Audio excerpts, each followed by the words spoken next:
Potpot pinili? Yes po. Anong trabaho mo? Travel vlogger po ako. Bakit ka sumali dito sa Wanderlust? Kasi napapanahon na para maipakita ang ganda ng Pilipinas sa buong mundo sa pamamagitan ng bagong boses, bagong mukha at saka isang masayang bagong pananaw. Ay di ba ang Tagalog ng Chosen ay pinili? Apelido ko yun eh.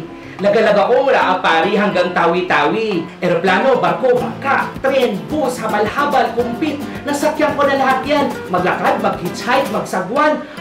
Name it. Kayang-kaya kong magsulat. Kumuha ng video, magluto, kumanta, at sumayaw. Sumayaw?